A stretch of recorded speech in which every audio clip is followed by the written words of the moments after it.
اعوذ باللہ من الشیطان الرجیم بسم اللہ الرحمن الرحیم سبحان اللہ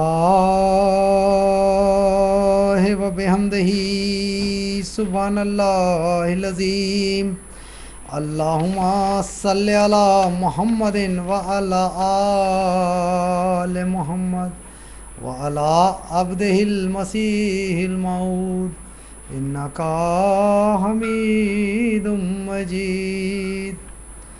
معزز ناظرین، السلام علیکم ورحمۃ اللہ وبرکاتہ۔ خاکسار جناب مشتاق احمد صاحب ملک احمدیہ گیزٹ کے کامنٹ خلافت یا گدی کا تردیدی جواب لیے حاضر ہے۔ سب سے پہلے میں یہ بات، انہوں نے 4 کامنٹ اس میں ریلیز کیا ہے۔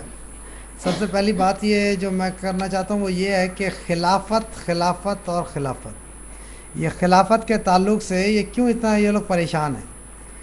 اگر یہ خدا بقول ان لوگوں کے کہ یہ جو ہے انسان کا بنایا ہوا خلافت ہے، باپ کے بعد جو وراثت میں بیٹے کو مل رہی ہے، تو آپ ایسا کریں نا کہ آج تو اللہ تعالیٰ کے فضل سے اتنے بڑے بڑے ممالک آپ کے پاس ہیں، اتنے بڑے بڑے جاگیردار آپ کے پاس ہیں، پیٹرو ڈالرز کا خزانہ آپ کے پاس ہے، دنیا کے ہر وسائل اور آسائش آپ کے پاس ہے۔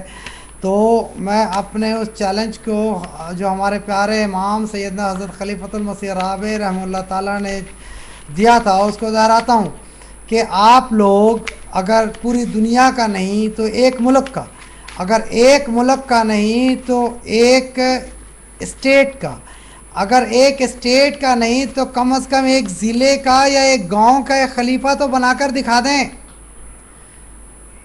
بنائیں تو صحیح، پھر آپ کو پتہ چلے گا کہ خلیفہ جو ہے انسان بناتا ہے یا خدا بناتا ہے۔ جماعت احمدیہ کا خلیفہ وہی ہوتا ہے جس کو خدا تعالیٰ چنتا ہے، جس کو خدا تعالیٰ نامزد کرتا ہے۔ یہی وجہ ہے کہ جب وہ خلیفہ بنتا ہے تو تمام دنیا سے جو ہے بیک وقت ایک ہی آواز اٹھتی ہے،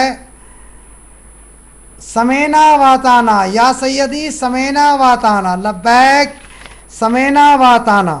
تو اگر یہ انسان کا بنایا ہوا کام ہے، خدا تعالیٰ کا ہاتھ اس میں نہیں ہے، تو کم از کم آپ کر کے دکھا دیں، آپ لوگ کر کے تو دکھائیں۔ یہ جماعت احمدیہ کا کھلا چیلنج ہے، اس چیلنج کو قبول کرنے کی جرت کیوں نہیں آپ لوگوں کے پاس؟ بکواس کرنے کا تو ٹائم ہے، چلے آپ اپنے خلیفہ ہونے کا دعویٰ کریں اگر یہ انسان کا بنایا ہوا ہے، یا عبد الکریم شیخ کو اپنا متی بنا لیں، یا عبد الکریم شیخ کو کہیں کہ وہ خلیفہ بن جائے۔ آپ اور ریپلائی ٹو قادیانیز جتنے ہیں آپ لوگ سب کم سے کم کوئی بھی تو ایک خلیفہ بنو یار، کیونکہ تم لوگ بن نہیں سکتے، یہ جو ہے خدا تعالیٰ ہی بنائے گا۔ اور یہ ملک صاحب آپ بخوبی واقف ہیں کہ خلیفہ بننے کے لیے کیا کیا کوشش دنیا نے نہیں کیا، فیصل نے کیا کیا نہیں کیا خلیفہ بننے کے لیے، اور اس کے راہ کو صاف کرنے کے لیے بھٹو نے کیا کیا نہیں کیا، رابطہ عالم اسلام نے کون کون سی کوششیں نہیں کی ہیں، لیکن کیا رزلٹ ہے؟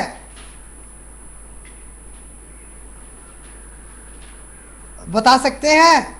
یہ تو مقدر میں لکھی ہوئی ہے کہ جو بھی دنیا میں خلیفہ بننا چاہے گا اس کا عبرتناک انجام ہوگا۔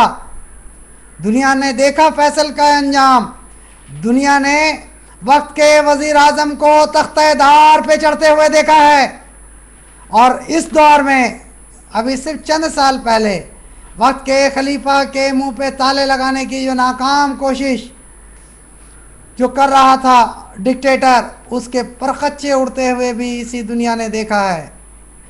لہٰذا اگر خلیفہ دنیا بنا سکتا ہے، عام انسان بنا سکتا ہے، تو آپ لوگ بنا کر کے دکھائیں۔ یہ آپ لوگوں کی یہ جو حسد ہے، یہ جلن ہے، ہائے خلافت، ہائے خلافت، ہائے خلافت، کیونکہ یہ دنیا کہ آج کے دنیا کے علماء یہ سمجھتے ہیں کہ احمدیت ہی صحیح اور حقیقی اسلام ہے، لہٰذا یہ ان کے پاپی پیٹ کا سوال ہے کہ وہ سادہ لوگ مسلمانوں کو یہ بتانے سے گریز کر رہے ہیں کہ دیکھو احمدیت ہی حقیقی اسلام ہے. آپ تو کم سے کم رسول کریم صلی اللہ علیہ وسلم کے امت واحدہ کا ایک نمونہ تو دکھائیں. آپ دیکھیں ایک بار ہمارا امام اپنے ہاتھ اٹھاتا ہے دعائیں کرنے کے لیے مسجد فضل لندن سے یا بیت الفتوح سے پوری دنیا میں بیک وقت جو ہے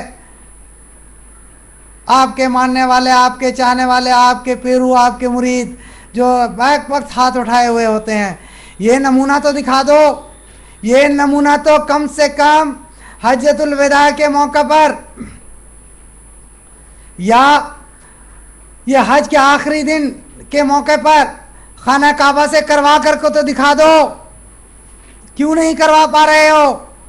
اربوں ارب نہیں خربوں خرب ڈالرز ہے تمہارے پاس.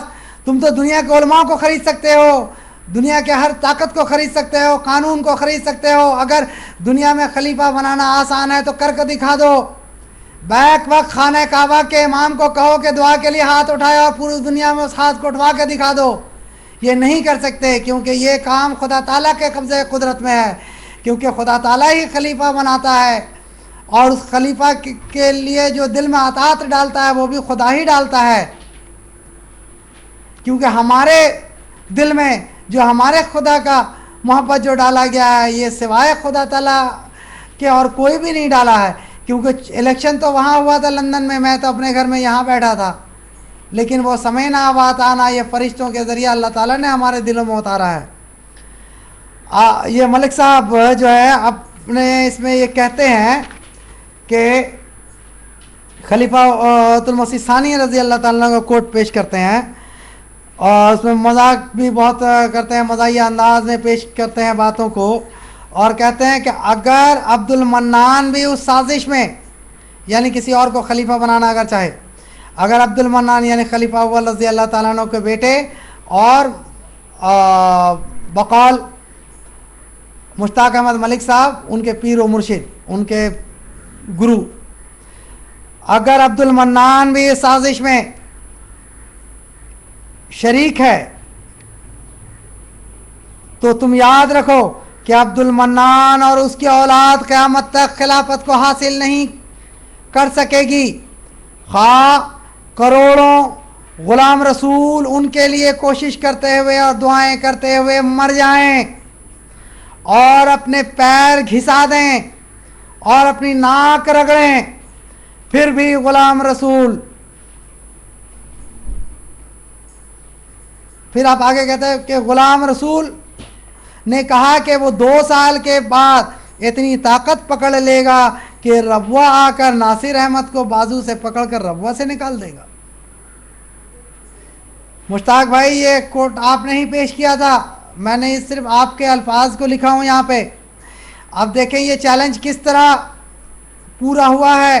عبد المنان اور اس کے اولاد قیامت تک خلافت کو حاصل نہیں کر سکے گی، لہذا عبد المنان صاحب تو اللہ تعالیٰ کو پیارے ہو چکے ہیں. تو اور حضرت خلیفۃ المسیح ثانی رضی اللہ تعالیٰ عنہ جن کو ہم خلیفۃ اللہ کہتے ہیں، جو اللہ کے ہاتھ کا بنایا ہوا خلیفہ تھا، ان کی بات کو اللہ تعالیٰ نے کس طرح پورا کیا ہے یہ آپ کے منہ سے بھی نکالا ہے. یہی تو احمدیت کی شان ہے کہ مخالفین احمدیت کے منہ سے اللہ تعالیٰ احمدیت کے حق میں جو ہے گواہی دلوا دیتا ہے. تو میں آپ کا شکریہ ادا کرتا ہوں کہ یہ حوالہ میری نظر میں لانے کے لیے. اللہ تعالیٰ آپ کو اس حوالہ کو ہمارے حوالے کرنے کے لیے اللہ تعالیٰ آپ کو اس کو جزا دے. میں آخر میں پھر آپ سے گزارش کرتا ہوں بڑے بھائی کہ یہ رمضان کا بابرکت مہینہ ہے، اس کو استعمال کریں، خدا تعالیٰ کے سامنے گریں اور گڑ گڑائیں، اپنی گناہوں کی معافی مانگیں اور خدا تعالیٰ سے جو ہے آپ جو ہے ہدایت طلب کریں کہ اللہ تعالیٰ وہی آپ کو صراط المستقیم دکھا سکتا ہے، وہی آپ کو راہ راست پر لا سکتا ہے. اور اس قسم کے کذب بیانی چھوڑ دیں کیونکہ یہ کذب بیانی کر کے کبھی بھی کسی کا کوئی بھی بھلا نہیں ہوا ہے، لہٰذا آپ کا بھی بھلا نہیں ہو سکتا. آپ سے ہمدردی ہے، اس ہمدردی کے تحت آپ کو ایک بار پھر چھوٹے بھائی ہونے کے حیثیت سے آپ کو نصیحت کرتا ہوں کہ رمضان کے مہینہ سے فائدہ اٹھائیں. السلام علیکم.